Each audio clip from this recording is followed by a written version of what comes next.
وسلام علی عبادہ الذین اصطفیٰ اما بعد۔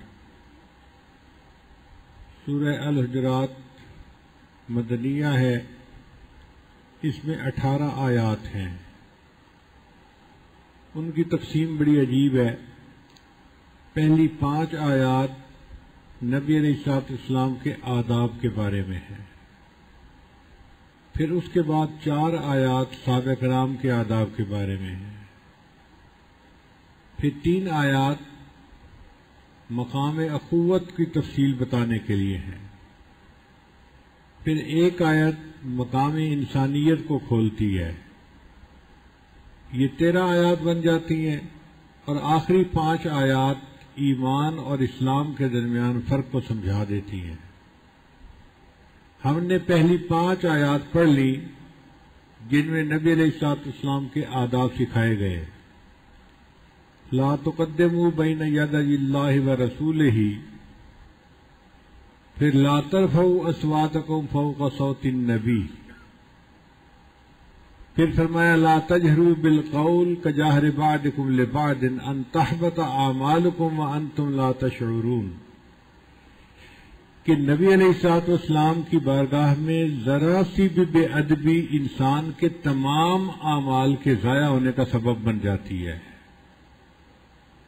وہ کیوں؟ اس لیے کہ یہ بے ادبی نبی علیہ السلام کی ایذاء کا سبب بنتی ہے، اور نبی علیہ السلام کے دل آزاری کرنا یہ کفر ہے، اور انسان کے سب اعمال ضائع ہو جاتے ہیں۔ اس لیے نبی علیہ السلام نے حضرت علی عنہ کو منع کر دیا تھا کہ علی، فاطمہ کی موجودگی میں تم دوسرا نکاح نہیں کر سکتے، حالانکہ 4 شادیوں کی اجازت ہے۔ منع کیوں فرمایا؟ اس لیے فرمایا کہ اگر وہ نکاح کریں گے تو جو سوکن آئے گی تو وہ ایک دوسرے کے والدین پر تان کرتی ہیں، سوکھنے ایک دوسرے کے، تو آنے والی اگر حضرت فاطمہ پر تان کرے گی تو وہ کس پر جائے گا؟ نبی علیہ السلام پر جائے گا، اور یہ کفر ہوگا، اس لیے منع فرما دیا۔ قرآن مجید میں نے 3 مقام ایسے دیکھے جن میں اللہ رب العزت کو بہت جلال میں دیکھا۔ الحمد سے لے کے والناس تک میں نے ایک مرتبہ اسی طرح اس نیت سے قرآن پڑھا کہ وہ کون سی جگہ ہے جہاں پر اللہ کا جلال بہت نظر آتا ہے۔ ان میں پہلی جگہ سود کے بارے میں اللہ تعالیٰ نے سود سے منع فرمایا، اور جو لوگ منع نہیں ہوتے ان کے بارے میں فرمایا فَأْذَنُوا بِحَرْبٍ مِّنَ اللَّهِ وَرَسُولِهِ، اللہ اور اس کے رسول کے ساتھ جنگ کے لیے تیار ہو جاؤ۔ احکم الحاکمین اگر یہ کہیں تو کوئی بندہ ہے جو اللہ کے ساتھ جنگ کر سکے؟ اسی لیے سودی کام کرنے والے جتنے لوگ ہوتے ہیں سب نقصان اٹھاتے ہیں۔ آج جو بینکرپٹ ہو جاتے ہیں نا، یا نقصان اٹھا کے ان کے کاروبار صفر ہو جاتے ہیں، وہ سب سود کے تماشے ہیں۔ سود کا لینا دینا لکھنا ہر چیز حرام ہے، تو اس سے بہت پرہیز کرنے کی ضرورت ہے۔ دوسرا، پھر جب کسی مسلمان کو کوئی قتل کرے، اس کا جب تذکرہ آیا تو اللہ تعالیٰ بہت جلال میں فرمایا کہ اگر تم میں سے کوئی کسی مومن کو وَمَن يَقْتُلْ مُؤْمِنًا مُتَعَمِّدًا فَجَزَاؤُهُ جَهَنَّمُ، اگر کوئی کسی مومن کو ارادتاً قتل کرے، بغیر ارادے کے قتل ہو جائے تو وہ نہیں ہے، وہ تو قتل خطا ہوتی ہے۔ گھر سے نکلے مسجد جانے کے لیے، راستے میں ایکسیڈنٹ ہوا، بندہ مر گیا، اب یہ کوئی بندہ مارنے کے لیے تو نہیں نکلا تھا، یہ تو جمعہ پڑھنے نکلا تھا، غلطی سے ایسا ہو گیا، تو قتل خلا اس میں شامل نہیں۔ جو ارادتاً قتل کیا جاتا ہے نا کسی کو، اس کا مطلب ہے کہ جو ارادتاً کسی مومن کو قتل کرے فَجَزَاؤُهُ جَهَنَّمُ، اس کی جزا جہنم ہے۔ اگر یہاں تک کلام ہوتا تو بہت کافی تھا کہ اللہ تعالیٰ بہت ناراض ہیں اور قاتل کو اللہ تعالیٰ جہنم میں ڈالیں گے، مگر ایسے لگتا ہے جیسے غصہ ٹھنڈا نہیں ہوا۔ آگے فرمایا خالدن فیہا، وہ ہمیشہ ہمیشہ جہنم میں رہے گا۔ بھئی ہمیشہ ہمیشہ تو کافر رہے گا، مشرک رہے گا، منافق رہے گا۔ فرمایا کہ مومن کو قتل کرنا اتنا بڑا گناہ ہے، اتنی لمبی سزا ملے گی جیسے ہمیشہ جہنم میں رہے گا۔ اگر یہاں تک کہہ دیتے کہ ہمیشہ رہے گا کافی تھا۔ پھر آگے فرمایا وغضب اللہ علیہ، اور اللہ کا اس کے اوپر غضب ہوگا۔ الفاظ کو دیکھیں نا کیا چناؤ فرمایا ہے کہ پڑھ کے بندے کا دل کانپ جاتا ہے۔ جہنم میں جائے گا، ہمیشہ ہمیشہ جہنم میں رہے گا، اور اللہ کو اس کے اوپر غضب ہوگا۔ اتنا بھی ہوتا تو بہت کافی تھا۔ فرماتے ہیں نہیں، وَلَعْنَهُ، اور اللہ کی اس کے اوپر لعنتیں ہوں گی۔ اگر یہاں تک بھی ہوتا تو کافی تھا۔ فرمایا نہیں، وَأَعَدَّ لَهُ عَذَابًا أَلِيمًا، اور اللہ نے اس کے لیے بہت عذاب اس کے لیے تیار کر رکھا ہے۔ اتنا غصے کے اندر اللہ تعالیٰ آتے ہیں جب کسی مومن کو قتل کیا جاتا ہے۔ اور آج کے دور میں مسلمان کے جان کی کوئی قیمت ہی نہیں کسی کے نظر میں۔ کبھی ادھر سے خبر سنتے ہیں، کبھی ادھر سے خبر سنتے ہیں، ایسے لگتا ہے جیسے مکھی مچھر کو مار دیا گیا، مومن کی کوئی حیثیت ہی نہیں ہے۔ حالانکہ اللہ کی نظر میں یہ بہت بڑا گناہ ہے۔ اور تیسرا مقام جس پر اللہ تعالیٰ بڑے جلال میں نظر آئے، اللہ اکبر، ان آیتوں کو تو پڑھ کے بندہ کانپ جاتا ہے۔ مکہ کا ایک بدبخت تھا جس نے نبی علیہ السلام کو مجنون کہہ دیا تھا، پاگل۔ اللہ اکبر، اللہ کے حبیب کو یہ لفظ کہہ دیا۔ اللہ تعالیٰ اتنا غصے میں آئے، اتنا غصے میں آئے کہ اس کے بارے میں فرمایا کہ وَلَا تُطِعْ كُلَّ حَلَّافٍ مَّهِينٍ ہَمَّازٍ مَّشَّاءٍ بِنَمِيمٍ مَّنَّاعٍ لِّلْخَيْرِ مُعْتَدٍ أَثِيمٍ عُتُلٍّ بَعْدَ ذَلِكَ زَنِيمٍ۔ آخر کے اوپر اس کو کہا یہ تو ہے ہی زنا کی اولاد، حرامزادہ ہے۔ اتنا اللہ رب العزت نے اس بندے کے بارے میں الفاظ ادا کیے نان سٹاپ۔ یہ ہے کون میرے محبوب کو مجنون کہنے والا؟ وَلَا تُطِعْ كُلَّ حَلَّافٍ مَّهِينٍ ہَمَّازٍ مَّشَّاءٍ بِنَمِيمٍ مَّنَّاعٍ لِّلْخَيْرِ مُعْتَدٍ أَثِيمٍ عُتُلٍّ بَعْدَ ذَلِكَ زَنِيمٍ۔ اور آخر پر فرمایا یہ تو ہے ہی زنا کی اولاد جو میرے محبوب کو مجنون کہتا ہے، اور واقعی جب پتہ کیا گیا تو وہ زنا ہی کی اولاد تھا۔ تو اللہ تعالیٰ کو اپنے محبوب کی بے ادبی پہ بہت جلال آتا ہے، اور یہ فطری بات ہے۔ انسان اپنے بارے میں کچھ کمی بیشی برداشت کر جاتا ہے، محبوب کے بارے میں کمی بیشی برداشت نہیں ہوتی۔ ہمارے حضرت رحمت اللہ علیہ ایک واقعہ سنایا کرتے تھے۔ ایک آدمی اپنی بیوی کے ساتھ جا رہا تھا، نئی نئی شادی تھی، دلہن نے صاف کپڑے پہنے ہوئے تھے، تو ایک مجذوب سا آدمی قریب سے گزرا، بارش ہوئی تھی تو کیچڑ جو اڑا تو اس دلہن کے کپڑوں کے اوپر چند چھینٹے جا کے پڑ گئے۔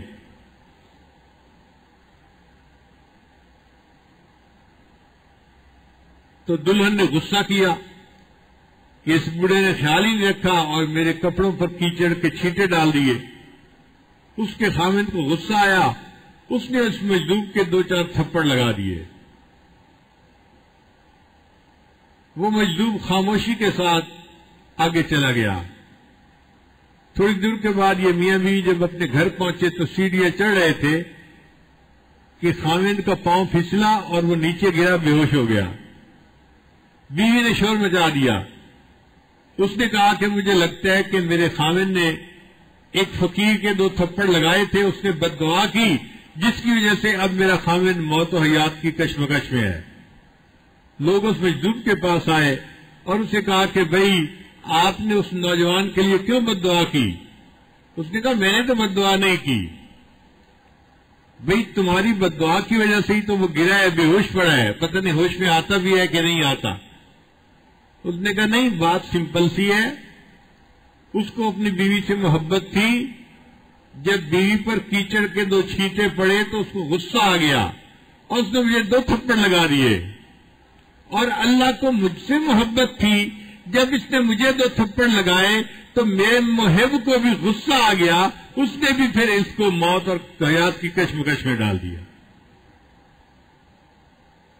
تو اللہ کے محبوب صلی اللہ علیہ وسلم کا وہ مقام ہے کہ کوئی بندہ ذرا سی بھی اس میں کوتاہی کرے گا اس کا ایمان سلب ہو جاتا ہے۔ تو پہلی 5 آیات میں ہم نے یہ مضمون سیکھا کہ نبی علیہ الصلوۃ والسلام کی عظمت دل میں رکھنی ہے، جب تذکرہ آئے تو دل میں عظمت پیدا ہو جائے، جہاں نام نامی اسم گرامی سنے دل میں محبت آ جائے، احساس ہو کہ واقعی ہم کس ہستی کا نام سن رہے ہیں جو اللہ کے محبوب ہیں۔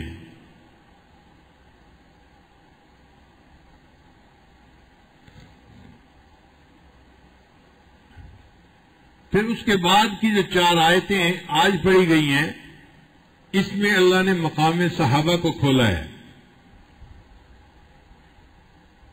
آیت مبارکہ سنیے، یا ایھا الذین آمنوا، اے ایمان والو، ان جاءکم فاسق بنبأ، اگر کوئی فاسق آدمی تمہارے پاس کوئی خبر لائے، فتبینوا، تم اس خبر کی تصدیق کر لو کہ وہ خبر ٹھیک بھی ہے یا نہیں، ان تصیبوا قوما بجہالۃ فتصبحوا علی ما فعلتم نادمین، اگر بغیر تحقیق کے کوئی قدم اٹھا لو گے تو ایسا نہ ہو کہ تم کسی دوسری قوم کے اوپر جا پڑو اور بعد میں تمہیں ندامت ہو جائے کہ میں نے تو جلد بازی کر لی۔ اس کا بیک گراؤنڈ سن لیجئے۔ مکہ مکرمہ کے قریب ایک قبیلہ تھا بنی مستلق، اس قبیلے کے لوگ بڑے جواں مرد ہوتے تھے، بہت بہادر نڈر ہوتے تھے، بلکہ ان میں سے مورخین نے لکھا ہے کہ زیادہ کا پیشہ تو تھا ہی ڈاکہ، چوری ڈاکہ، ڈاکے مارتے تھے، چوریاں کرتے تھے، ان کے لیے بندے کو قتل کرنا کوئی معمولی بات ہوتی تھی، بہت ہی لڑاکا قوم تھی، قبیلہ لڑاکا مشہور تھا۔ اس قبیلے کے امیر کا نام تھا حارث بن زرار۔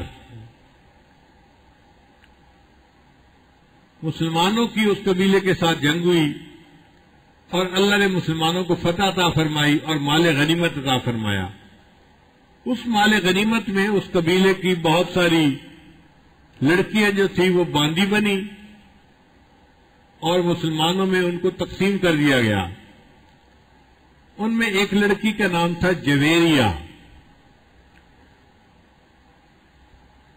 وہ ایک صحابی کے حصے میں آئی۔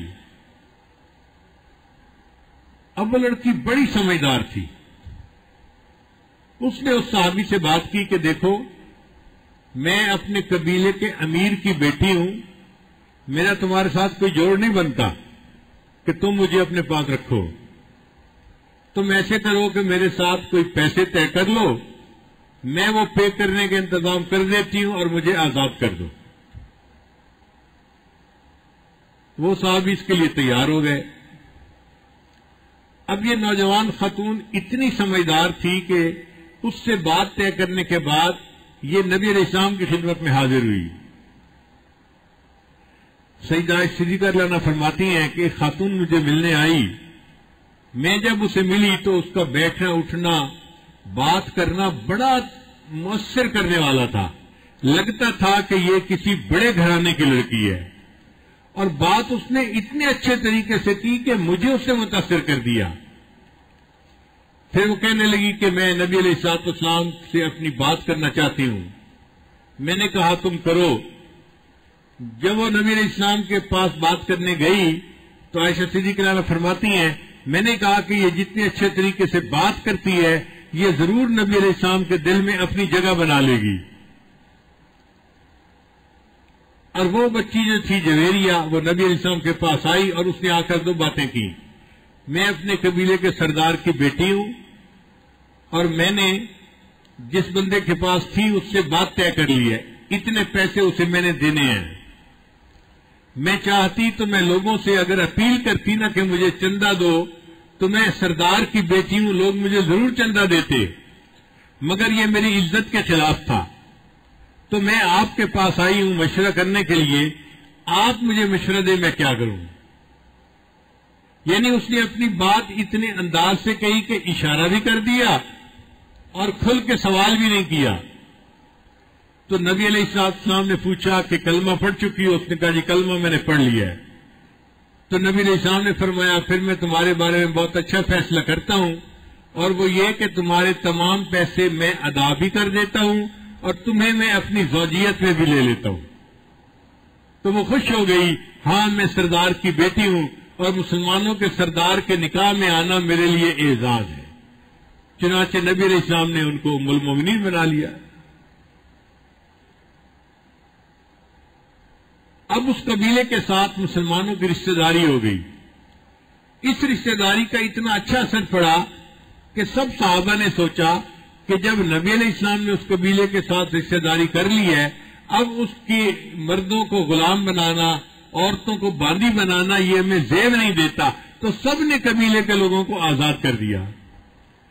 اب اتنے لوگ جب آزاد ہو گئے تو ان کو تو بڑا اچھا فیل ہوا کہ جی ہمارے ساتھ تو بڑا اچھا سلوک کیا گیا. ایک لڑکی کے نکاح پر ہم سب کو معافی مل گئی. وہ واپس لوٹ کے آئے اور انہوں نے آ کے اپنے قبیلے والوں کو کہا کہ تم کلمہ پڑھو, مسلمان ہو جاؤ اور ان مسلمانوں کے ساتھ ہو جاؤ, یہ اتنے اچھے لوگ ہیں. چنانچہ اللہ نے مہربانی فرمائی, قبیلے والے سب نے کلمہ پڑھا اور سب مسلمان ہو گئے. اس کے بعد اس قبیلے والوں نے ڈاکہ مارنے سے, چوری کرنے سے ہمیشہ کے لیے توبہ کر لی. دیکھو نبی علیہ الصلوۃ والسلام کے ایک نکاح نے کتنے لوگوں کو ہدایت کا راستہ دکھا دیا. اب نبی علیہ السلام نے اس قبیلے کے جو سردار تھے حارث بن زرار, ان کو کہا کہ تم نے نماز بھی ادا کرنی ہے اور زکوٰۃ بھی دینی ہے. نماز جسمانی عبادت ہے, زکوٰۃ مالی عبادت ہے, اور یہ زکوٰۃ تم اپنی قوم سے وصول کر کے پہنچا دینا. انہوں نے آگے سے کہا, اے اللہ کے نبی صلی اللہ علیہ وسلم, میں اپنی قوم سے زکوٰۃ وصول تو کر لوں گا, لیکن لانے کے لیے آپ اپنا کوئی بندہ بھیج دیجئے گا تو میں بندے کے حوالے کر دوں گا, آسانی ہو جائے گی. نبی علیہ السلام نے وعدہ فرما لیا. ایک وقت طے ہو گیا کہ فلاں موقع پر اللہ کے محبوب صلی اللہ علیہ وسلم بندے کو بھیجیں گے اور وہ ان سے زکوٰۃ لے کر آئیں گے. جب وہ وقت آیا تو نبی علیہ الصلوۃ والسلام نے ایک صحابی تھے ولید بن عقبہ, ان کو کہا کہ جاؤ اور جا کر ان سے زکوٰۃ لے کر آؤ. وہ کہنے لگے بہت اچھا, چل تو پڑے. بعد میں ان کو خیال آیا کہ میری تو اس قبیلے کے ساتھ دشمنی ہے, فلاں موقع پہ ایک بندے کے ساتھ میرا جھگڑا ہوا تھا اور قبیلے والوں کو اس کا پتہ ہے, اور میں اکیلا اس قبیلے کی طرف جا رہا ہوں, اور یہ قبیلے والے ہیں بھی بڑے بہادر اور بڑے لڑاکا, پتہ نہیں میرے ساتھ کیا بنائیں گے. تو بعض طبیعتیں ہوتی ہیں نا ذرا گھبرا جاتی ہیں, تو وہ گھبرا سے گئے کہ میں جا تو رہا ہوں, پتہ نہیں میرے ساتھ ہوتا کیا ہے. اب اللہ جو کام کرنا چاہتے ہیں اس کے سبب بنا دیتے ہیں. ادھر سے حارث بن زرار کے دل میں آیا کہ نبی علیہ السلام کا نمائندہ آنے کا وقت قریب ہے, ہم ذرا بستی سے باہر نکلیں اور اس کا استقبال کریں. انہوں نے اپنے نوجوانوں کو کہہ دیا کہ چلو بھائی ہم محبوب صلی اللہ علیہ وسلم کے نمائندے کا استقبال باہر نکل کے کرتے ہیں. نوجوانوں نے تلواریں نکال لی, نیزے لے لیے, اور وہ اس طرح تیار ہو کے باہر نکلے جیسے جنگ کرنے کے لیے نکلتے ہیں. ادھر سے اس صحابی کے دل میں پہلے سے ڈر تھا کہ مجھے کہیں قتل نہ کر دے, اور ادھر سے وہ تلواریں لے کر استقبال کے لیے آ رہے ہیں. ان کو کیا پتا نیتیں کیا ہیں, یہ سمجھے کہ یہ مجھے قتل کرنے کی نیت سے آئے ہیں. انسان ہے نا, ہیسٹی ڈیسیژن کر لیتا ہے, جلدی فیصلہ کر لیتا ہے. ڈر پہلے سے دل میں تھا، اوپر سے ان کے ہاتھ میں تلواریں دل کے، اور یقین ہو گیا کہ یہ تو مجھے زندہ نہیں چھوڑیں گے. چنانچہ ان کے پاس جانے کی بجائے وہ وہیں سے واپس آ گئے اور آ کے نبی علیہ السلام کو کہہ دیا، اے اللہ کے نبی صاحب مجھے تو ان سے جان کا خطرہ، وہ تو مجھے مارنے کے لیے نکل آئے تھے. نبی علیہ السلام نے فرمایا کیا مطلب کہ وہ زکات دینے کے لیے تیار نہیں ہے کہ تمہیں مارنے کے لیے نکل آئے؟ تو نبی علیہ السلام نے حضرت خالد بن ولید لانو کو چند فوجیوں کا، مجاہدوں کا دستہ دے کر بھیجا کہ آپ جائیں اور جا کر معاملے کی تحقیق کریں کہ مسئلہ کیا ہے. خالد بن ولید لانو بڑے بہادر تھے، اللہ کی تلوار تھے. وہ چند نوجوانوں کو لے کر نکلے تو ادھر ان کا ٹاکرا ہو گیا اس حارث بن زرار کے ساتھ. آپس میں ملاقات ہوئی. اس نے خالد بن ولید سے پوچھا کہ آپ ایسے کیوں تلواریں لے کے جا رہے ہیں؟ انہوں نے کہا کہ ہم نے سنا ہے کہ تم نے زکات دینے سے انکار کر دیا، ہم تو تمہارے ساتھ قتال کرنے کے لیے آ رہے ہیں. اس نے کہا اللہ کی قسم ہمارے پاس تو کوئی بندہ آیا ہی نہیں ہے. نہیں، ولید بن عقبہ کو بھیجا گیا تھا. ان کا جناب ہم نے تو اس کی شکل ہی نہیں دیکھی، انکار کرنا تو بعد کی بات ہے، ہم نے تو اس کا چہرہ ہی نہیں دیکھا، ہم تو اس کے استقبال کے لیے نکلے تھے. اس نے اگر ہمیں دور سے کہیں تلواروں کے ساتھ دیکھ لیا اور ڈر کے واپس چلا گیا، ہمارا اس میں کیا قصور ہے؟ اب معاملہ صاف ہو گیا. چنانچہ وہ حارث بن زرار نبی علیہ السلام کی خدمت میں آئے اور انہوں نے قسم اٹھا کر ساری بات کہی، اے اللہ کے نبی صلی اللہ علیہ وسلم زکات ہم نے لے رکھی تھی، ہم تو فرما بردار ہیں، مسلمان ہیں، زکات دینے کے لیے تیار ہیں. یہ غلط فہمی ہو گئی جس کی وجہ سے آ کے انہوں نے آپ کو ایسی رپورٹ دے دی اور آپ نے اپنا بندہ بھیج دیا، ہم تو آپ کے غلام ہیں. چنانچہ نبی علیہ الصلوۃ والسلام نے ان کو جو ہے نا الوداع کر دیا، خوشی کا اظہار کر دیا. اب یہ قبیلے والے واپس چلے گئے. اس موقع پر یہ آیت اتری، یا ایھا الذین آمنوا، اے ایمان والو، ان جاءکم فاسق بنبأ، اگر تمہارے پاس آئے کوئی فاسق خبر لے کر، نبا کہتے ہیں بڑی خبر کو اور خبر کہتے ہیں چھوٹی خبر کو. نبا جو ہوتی ہے وہ ہمیشہ بڑی ہوگی، اسی لیے اما یتساءلون عن النبأ العظیم، تو نبا ہمیشہ بڑی خبر کو کہتے ہیں. خبر تو چھوٹی بھی ہو سکتی ہے، بڑی بھی ہو سکتی ہے، نبا چھوٹی نہیں ہوتی، بڑی ہوتی ہے. تو اگر کوئی ایسی خبر لائے، نبا لائے، اس کا مطلب یہ کہ ہر معمولی بات پہ تفتیش ضروری نہیں، ایسی بات جس سے کسی دوسرے کا جو ہے نقصان کا امکان ہو. کوئی ایسی بات اگر تمہیں آ کر کہے، فتبینوا، تمہارے اوپر لازم ہے کہ تم اس کا تبیین کرو، اس کی وضاحت کرو کہ واقعی بات سچی بھی ہے یا نہیں سچی. چھوٹی موٹی بات ہے تو تم بے شک آنے والے کی بات کو مان لو، کوئی حرج نہیں. لیکن اگر وہ ایسی بات ہے جس سے دوسرے کا نقصان ممکن ہے، ایسی بات کی وضاحت کرو، بغیر وضاحت کے مت مانو. یہ فتبین کا لفظ جو ہے نا یہ بڑا عجیب لفظ ہے. آج ہماری لڑائی جھگڑوں کی اصل بنیاد اسی طرح کی جو ہے وہ جھوٹی خبریں ہوتی ہیں. ادھر سے واٹس ایپ آ گیا، ادھر سے میسج آ گیا اور لوگوں نے اس کے اوپر بلیو کر لیا، ہاں جی یہ ٹھیک ہے. بھئی قرآن مجید فتبین کا لفظ کیا ہے؟ فتبین کا مطلب یہ کہ حقیقت کو ڈھونڈو، حقیقت کیا ہے، بات ٹھیک بھی ہے یا نہیں. لوگ بات کا بتنگڑ بنا لیا کرتے ہیں، بات کو اس انداز سے پیش کرتے ہیں کہ دوسرے کو صحیح حالات نہیں پہنچتے. تو یہ تفتیش ضروری ہے. اب محدثین نے اس فتبین کے لفظ سے مستقل ایک فن ایجاد کیا جس کو اسماء الرجال کہتے ہیں. انہوں نے لاکھوں آدمیوں کے حالات زندگی کو قلم بند کیا اور لکھا کہ یہ سچا بندہ تھا، یہ قابل اعتماد بندہ تھا، یہ جھوٹا تھا، یہ فلاں تھا، یہ فلاں تھا، یہ فلاں تھا. کسی اور مذہب کے پاس اسماء الرجال کا فن موجود نہیں ہے. اگر ہے تو مسلمانوں کے پاس موجود ہے. چنانچہ وہ بندہ جو جھوٹ بولے اس کی شہادت قبول نہیں کی جاتی.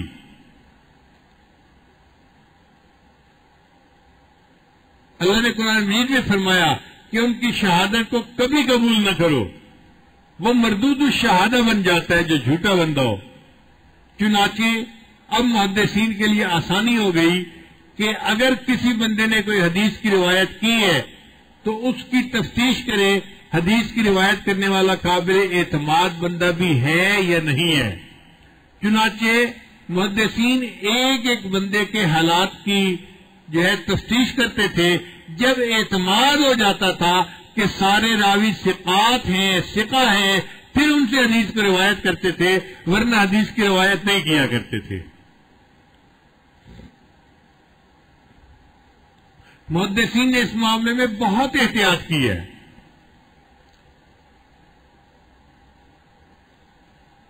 یہاں تک احتیاط کی کہ ایک محدث کسی دوسرے سے حدیث کی سند لینے کے لیے گئے، جن کے پاس گئے ان کا ایک گھوڑا تھا اور وہ بھاگ گیا تھا۔ وہ گھوڑے کو پکڑ رہے تھے، یہ ساتھ ساتھ ان کو دیکھنے لگے، تو گھوڑے کو پکڑنے کے لیے حربے اختیار کرنے پڑتے ہیں۔ تو وہ جو استاد تھے انہوں نے کیا کیا کہ اپنے دامن کو ایسے بنا لیا جیسے دامن کے اندر دانے ڈالے ہوتے ہیں، اور گھوڑے کو آواز دی کہ جیسے مالک آواز دیتا ہے کہ بھئی آ کے یہ دانے کھا لو، تو گھوڑا آ گیا۔ انہوں نے گھوڑے کو پکڑ لیا، پھر پکڑ کے اس شاگرد سے پوچھا بھئی آپ کیسے آئے؟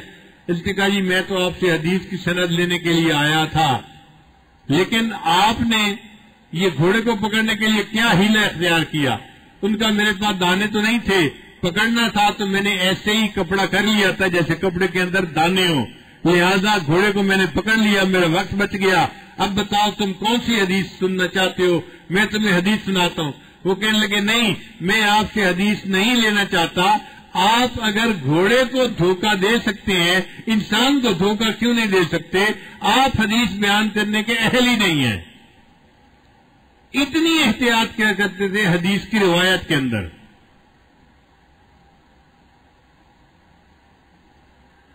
حتیٰ کہ اگر درمیان میں کوئی ایسا راوی ہوتا جس کا نام معلوم نہ ہوتا تو اس حدیث کی بھی روایت نہیں کرتے تھے کہ ان کی نظر میں وہ حدیث ضعیف بن جاتی تھی۔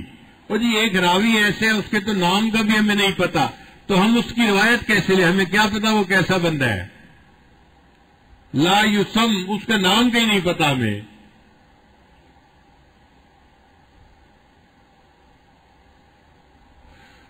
اور بعض ایسے تھے کہ اگر کسی کے نام کا تو پتا ہوتا مگر حالات کا پتا نہ ہوتا، وہ اس سے بھی حدیث کی روایت نہیں لیتے تھے کہ یہ مجہول الحال ہے، اس کے حال کا کسی کو پتہ نہیں کیا تھا، لہذا مجہول الحال ہونے کی وجہ سے اب یہ روایت ضعیف بن گئی، چونکہ ایک راوی کے حالات کا پتہ نہیں ہے۔ اب یہاں پر محدثین کے دو گروہ ہو گئے کہ مجہول الحال سے روایت لینی چاہیے یا نہیں لینی چاہیے۔ بعض نے کہا جی ہمیں کیا پتا وہ فاسق فاجر بندہ ہو تو ہم اس سے کیسے جو ہے حدیث کی روایت لیں۔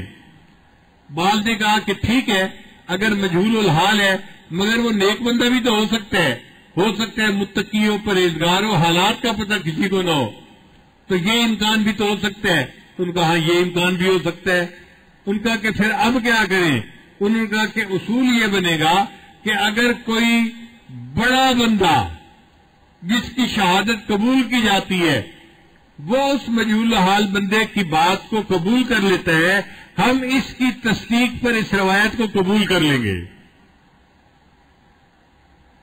انہوں نے کہا جی اس کے دلیل، ان کا دلیل قرآن مجید سے ملتی ہے۔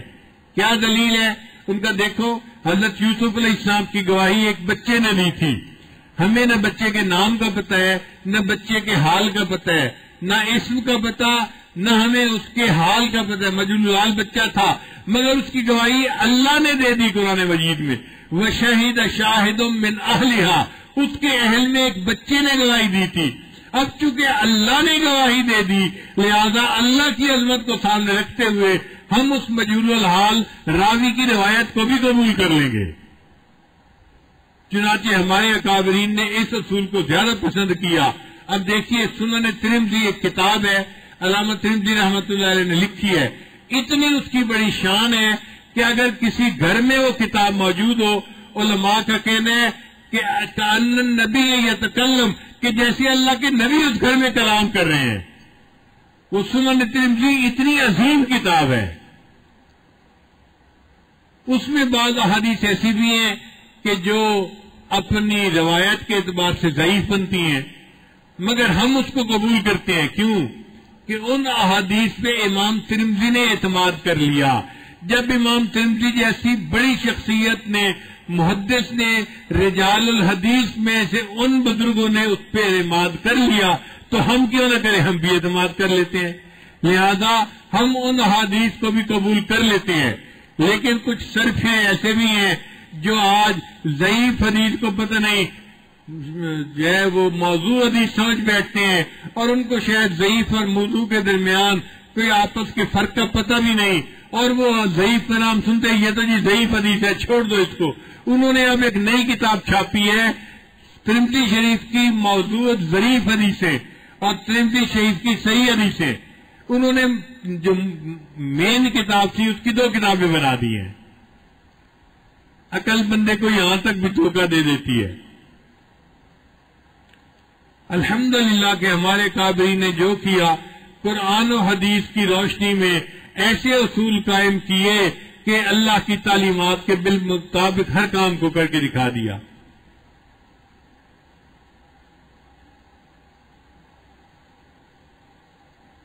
دیکھیے، ایک ہوتا ہے بندہ بیمار، بہت بیمار، اس کو ٹی بی ہے، اس کو کینسر ہے، اس کو جو مرضی بیماری ہے، وہ بالکل آخری سانس لے رہا ہے. آپ اس کو کیا کہیں گے؟ زندہ کہیں گے یا مردہ کہیں گے؟ جو بندہ اتنا بیمار ہو کہ بس آپ سمجھیں کہ چند گھنٹے کا مہمان ہو، اس کو آپ کس میں شامل کریں گے، زندوں میں یا مردوں میں؟ زندوں میں شامل کریں گے یا مردوں میں؟ بھئی سانس جب تک ہے تو زندہ نہ، چاہے 2 گھنٹے کے لیے یا گھنٹے کے لیے، یہ چند لمحے کے لیے زندہ ہے تو زندہ، جتنا بیمار مرضی صحیح ہے تو زندہ نہ، تو زندوں میں اس کا نام شامل کیا جائے گا. اور ایک بندہ اگر فرض کرو مرا ہوا ہے، اب اس کو تو زندوں میں شامل نہیں نہ کر سکتے. تو ایک ہوتی ہے موضوع حدیث. موضوع حدیث کہتے ہیں کسی نے گھڑ لی، کسی نے بنا لی. اب جب کسی نے کوئی چیز بنا لی، گھڑ لی، وہ تو حدیث ہے ہی نہیں، اس کو تو حدیث میں شامل کر ہی نہیں سکتے. تو موضوع حدیث تو حدیث ہوتی ہی نہیں ہے گویا. سمجھ گئے؟ لیکن حدیث کے راویوں میں سے اگر کسی راوی پر کوئی جرح ہو گئی، اس سے حدیث ضعیف تو ہو جاتی ہے، موضوع حدیث تو نہیں بن جاتی. اس حدیث کو موضوع تو نہیں نہ کہہ سکتے. ٹھیک ہے، ضعف آ گیا، کمزوری آ گئی، بیماری آ گئی، مگر ہے تو زندوں میں اس کا نام شامل نہ، ہے تو حدیث میں شامل. تو محدثین نے ایسی احادیث کو بھی فضائل کے باب میں شامل فرما لیا ہے. اس حدیث کا نام پڑھ کے ڈر نہیں جانا چاہیے جی ضعیف حدیث ہے. بھئی ضعیف حدیث ہے تو کیا ہو گیا، ہے تو حدیث مبارکہ نا. امام مالک رحمۃ اللہ نے فرما دیا جب کوئی حدیث ضعیف ہوتی ہے، ہم فرائض کے مسائل اس سے استنباط نہیں کرتے. مسائل کے استنباط کے لیے ہم صرف صحیح حدیثوں کو لیتے ہیں، لیکن جہاں فضائل کی بات آتی ہے وہاں ضعیف حدیث کو بھی قبول کر لیا جاتا ہے. فضائل میں ضعیف حدیث کو قبول کرنے میں کیا رکاوٹ ہے؟ تو جو لوگ اعتبار کرتے ہیں کہ یہ تبلیغی جماعت، تبلیغی نصاب میں تو بہت ساری ضعیف حدیثیں ہوتی ہیں، بھئی ضعیف حدیثیں ہیں تو کیا ہو گیا، ضعف آ جاتا ہے حدیث میں مختلف وجوہات سے، اس سے وہ حدیث کوئی موضوع حدیث نہیں بن جاتی. ہے تو حدیثیں نا فضائل کے بعد میں سنائی جا سکتی ہیں، کیا رکاوٹ ہے اس میں؟ تو دیکھو، ایک فتبینوا کے لفظ سے دین کے کتنے مسائل جو تھے وہ ہمارے سامنے کھل گئے.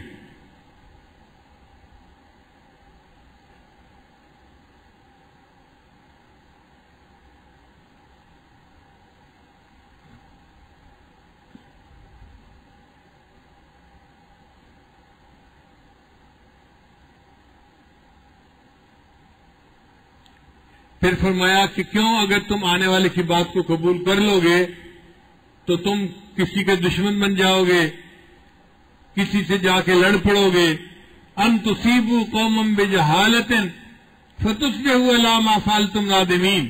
اور جب حقیقت مسئلے کی کھلے گی تو تمہیں بعد میں ندامت ہوگی، میں نے جلد بازی کیوں کر لی. اس لیے جب بھی اس قسم کی کوئی بات آئے تو ہمیشہ اس کو سن کے بندہ خاموش ہو جائے اور پہلے تصدیق کرے کہ بات ٹھیک بھی ہے یا نہیں ہے. یہ نہیں ادھر سے بات آئی اور ادھر سے ٹر ٹر کرنی شروع کر دی. شریعت کہتی ہے ایسے اوقات میں تم نے جب کوئی بات سنی اور اس کی تصدیق نہیں تو ایک ماسکنگ ٹیپ لے لو اور اپنے منہ کے اوپر لگا کے منہ کو بند کر لو. مت کوئی بات کرو، خاموشی اختیار کرو جب تک کہ اللہ تعالیٰ بات کو کھول نہیں دیتے، حق واضح نہیں ہو جاتا.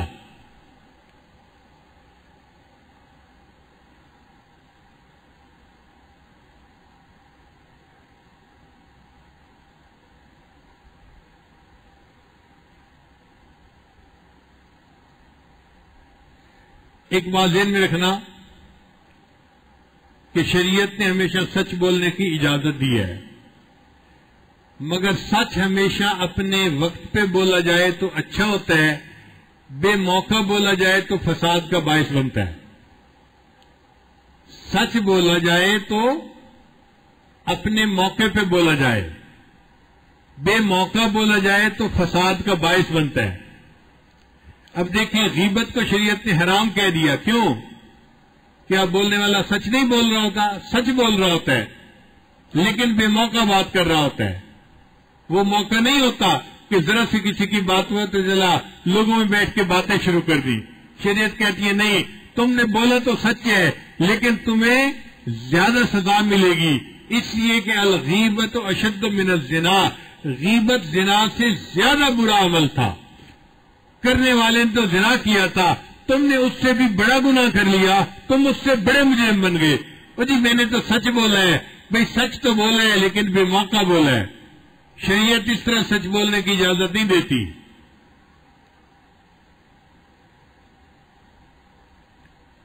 شریعت کہتی ہے کہ ہاں اگر اس بندے کے عیب کو پتا تھا تو کوئی اس کی اصلاح کر سکتا تھا، اس کا باپ، اس کا خامد، اس کا بڑا، اس کو جا کے بتاتے یہ بر موقع بات تھی، اصلاح ہوتی، یہ جائز تھا، تم سچ وہاں بولتے. عام بندوں کے سامنے بیٹھ کے اس کی بات کرنا یہ بے موقع سچ ہے، یہ گناہ بن جائے گا.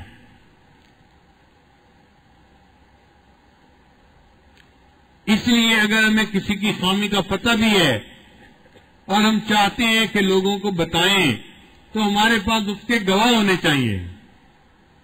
اگر گواہ موجود ہے 4 تو ہم بات کر سکتے ہیں، اور اگر گواہ موجود نہیں تو ہم بات نہیں کر سکتے. اگر ہم بات کریں گے تو ہم جھوٹے کہلائیں گے،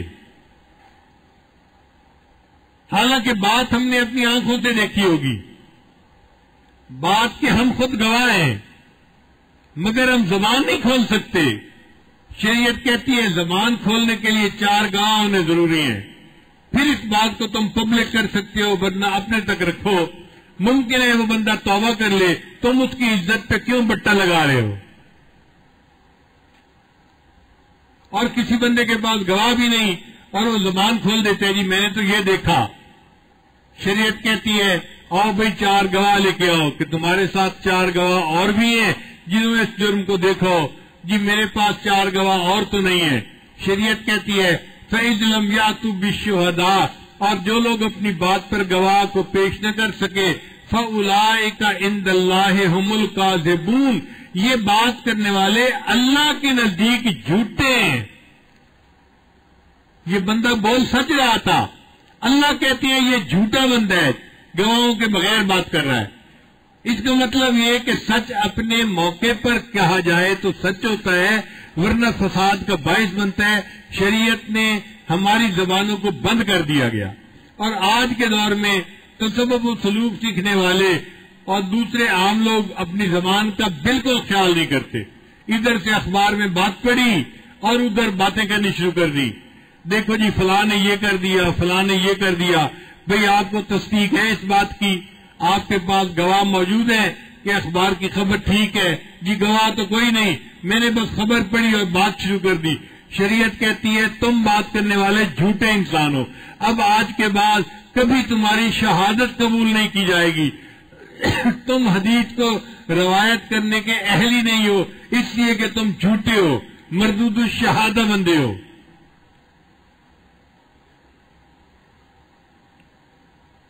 تو فتبینوا کا لفظ ہمیشہ ذہن کے اندر رہنا چاہیے کہ ہر ادھر ادھر سے سنی سنائی بات کو نقل نہیں کرنا ہوتا، بلکہ پہلے دیکھنا ہوتا ہے کہ یہ بات سچ بھی ہے یا نہیں ہے. اس لیے حدیث پاک میں نبی صاحب نے فرمایا انسان کے جھوٹا ہونے کے لیے کافی ہے وہ سنی سنائی باتوں کو آگے نقل کرتا پھرے. حدیث مبارک ہے انسان کے جھوٹا ہونے کے لیے اتنی بات کافی ہے کہ سنی سنائی باتوں کو آگے نقل کرتا پھرے. کیوں جی بتائیں، ہمارے اندر یہ عادت ہے نا، سنی سنائی باتیں نقل کرتے ہیں آگے اور تصدیق کیے بغیر بلیو کر لیتے ہیں. تو ہم سچے کہاں سے آئے؟ ہم تو شریعت کی نظر میں جھوٹے بنے. تو ایک لفظ نے کتنے بڑے زندگی کے مسائل کو آسان کر دیا، مشکلات کو آسان کر دیا. فتبینوا، تم پہلے بات کی وضاحت کرو کہ بات سچ بھی ہے یا نہیں ہے. ان تصیبوا قوما بجہالۃ فتصبحوا علی ما فعلتم نادمین. ایسا نہ ہو کہ تم جلد بازی میں قدم اٹھاؤ اور پھر تمہیں اپنے کیے کے اوپر ندامت اٹھانی پڑے.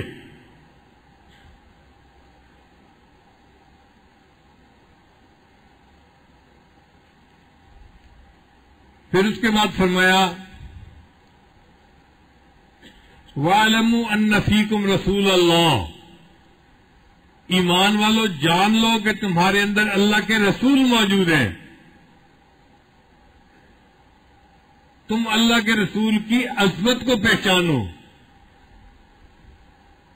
یہ وہ ہستی ہے کہ جن کی بات وحی کے مانند ہے. ہاں اس کی تلاوت نہیں کی جاتی، مگر جس زبان سے تمہیں قرآن ملا اسی زبان سے تمہیں نبی علیہ السلام کو فرمان ملا. وہ اپنی مرضی سے نہیں بولتے، وہ اللہ کی وحی سے بولتے ہیں. وَمَا يَنْطِقُ عَنِ الْهَوَىٰ إِنْ هُوَ إِلَّا وَحْيٌ يُوحَىٰ.